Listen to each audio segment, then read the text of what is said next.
Ready? You gonna bring us in, big boy? You gonna do it different?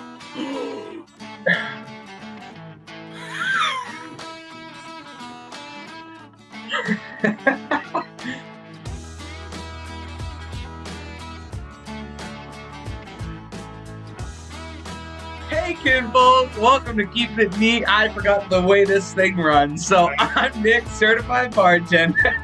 I am Derek, executive bourbon steward. I remember my part anyway. Maybe we should have discussed before we opened. I was trying to go. You do it. We've never done it that way before. I like putting you on the spot. I like to see where it's going to go. How it's going to go off the track so fast. I love it. Tell us what we're doing, Nick.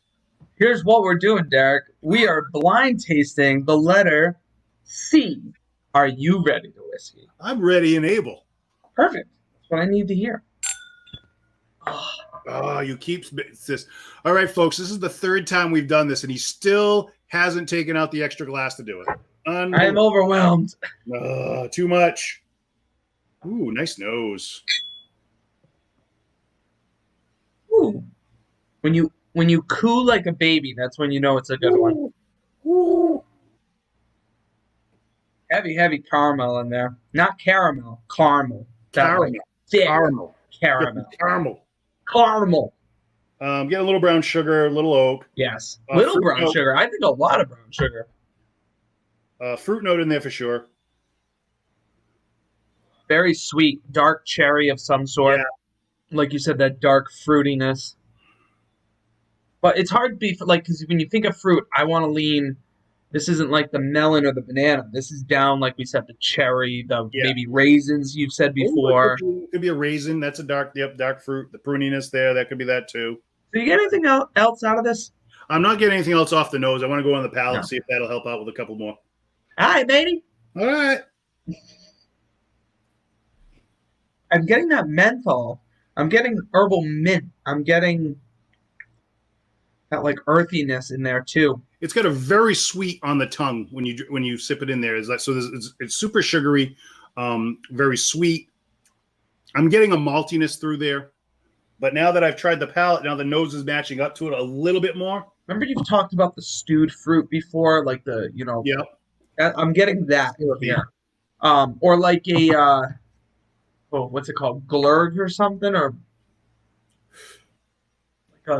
what do you call that? Oh no, a fermented something. It's fermented. It's like a fermented wine. Oh, a mead? Mead. Thank you. Yes, it's reminding me of a mead. Okay. All right, going in.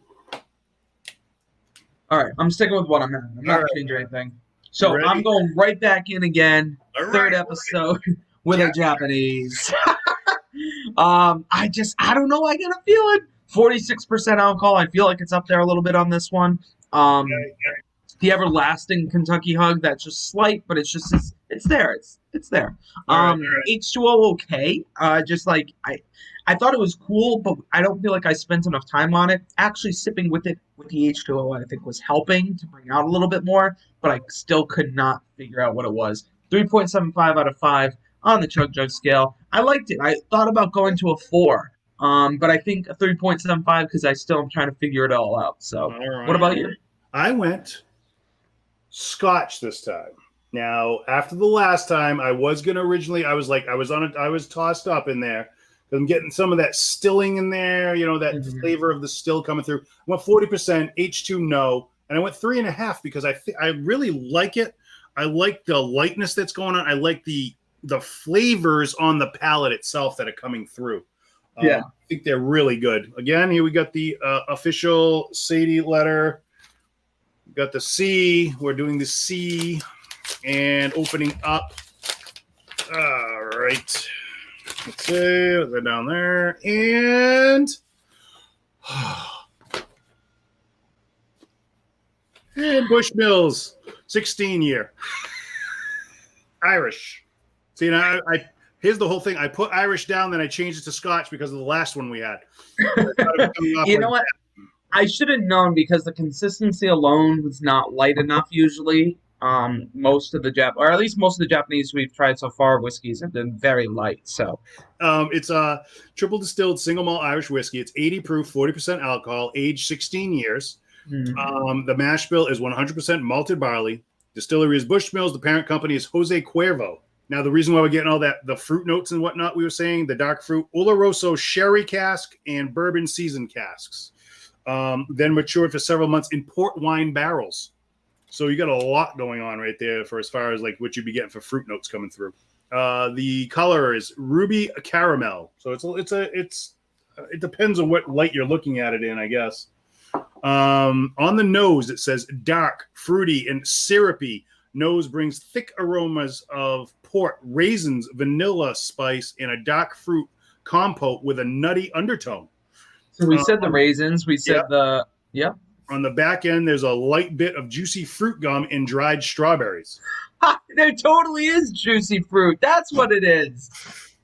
On the palate, it's cherry heavy dark fruit with notes of malt, red vermouth, toffee, port, brittle, sherry, and the same nutty undertone. Some light notes of candied grapefruit rind and red wine come through at the end. On the finish, it's wine, fruit malt, wood, and toasted grains fade to a medium pace. That description of the palate was perfect. You can taste the sherry cask now that they've said that. I could taste the wine. I could taste go back and read it one more time. There was something like the juicy fruit was very apparent. That's what I was trying to figure out before. It's totally juicy fruit. So that's awesome. And that's on the nose. The nose, it says there's a light bit of juicy fruit gum and dried strawberries. Yep. Okay. That's actually this one is very good. I like it a lot. What do you think this bad boy costs? I already looked at the price, so unfortunately. $86. Very close, $99.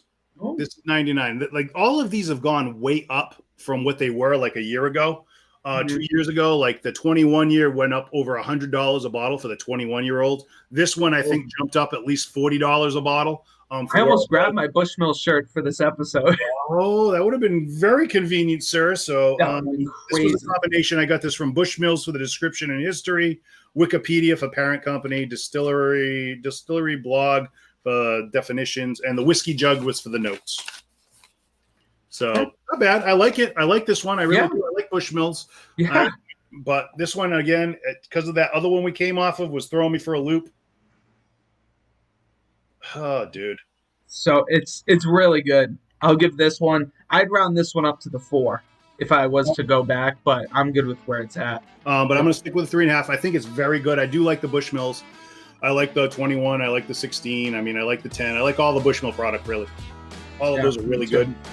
Well, as you know, folks, please always like below, comment below, subscribe everywhere, alert everywhere if you really want the alerts. We've been doing weekly sip-alongs or some sort of live episode. We've been doing all sorts of different fun giveaways as well. So please share with all of your friends. Please tell everyone. And thanks for joining us once again. So, Derek, anything else? I've got nothing else, sir. I think you covered it all there, buddy. Make some comments down below. That's about it. Well, then, here's hoping you find a little bit of luxury in an otherwise ordinary life. We did it, folks. Cheers. Hey. If you are ready and able to whiskey, be sure to drop a comment below. Hit those like and subscribe buttons and press notifications. Also, follow Keeping It Neat on Instagram. Thanks for watching, kinfolk.